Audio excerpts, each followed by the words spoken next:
So ayun guys, magpipiknik na naman kami. Nandun na si isang BJ ang bilis-bilis. Ayan.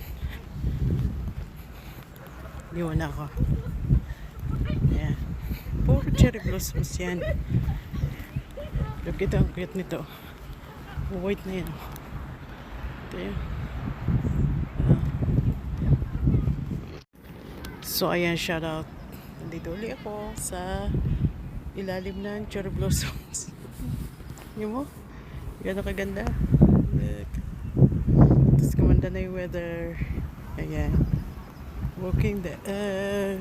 Oh, nag-iisang puno siya. Diba? Ganda. Maganda.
It's white. It's white blossoms. And pink. Yeah. Little white blossoms. Okay.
Bicycle.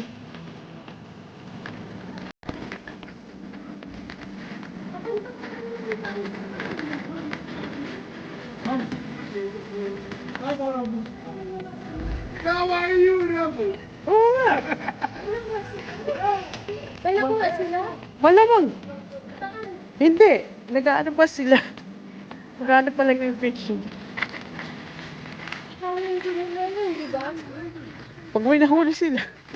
Ayan o, may lambat. So may isda nga rito. May lambat yung ano, lalaki. Ay, ano nga. Saka maraming ibon. So, ibig sabihin, maraming... Yeah, may isda. Ah, ganun ba yun? Yeah. Dami yung alam ah. Siyempre, kung saan sila makakuha ng O, tinan mo. Ah, may kinukuha sila. Oo. Dumadaan. nakikita nila eh.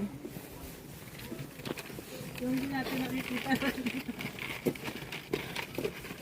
Kapag ka ikaw ay nawala sa karagatan, kunyari, ayun ang kwento.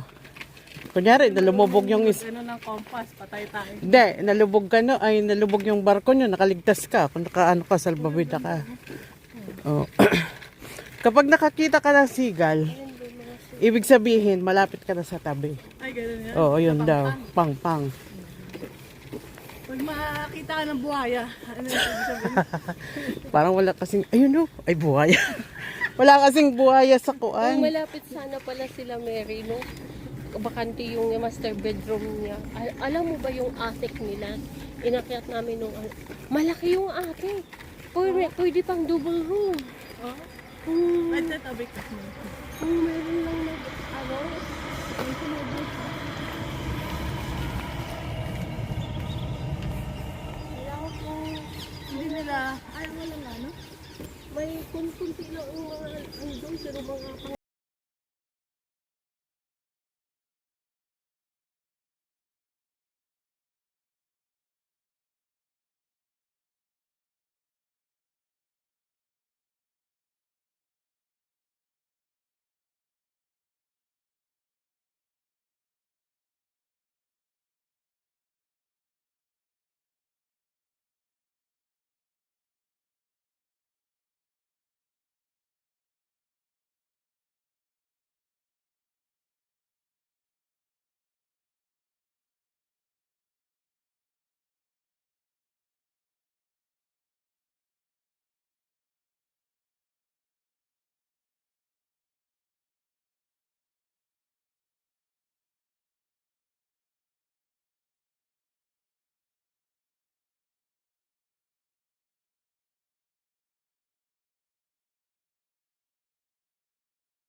stroll.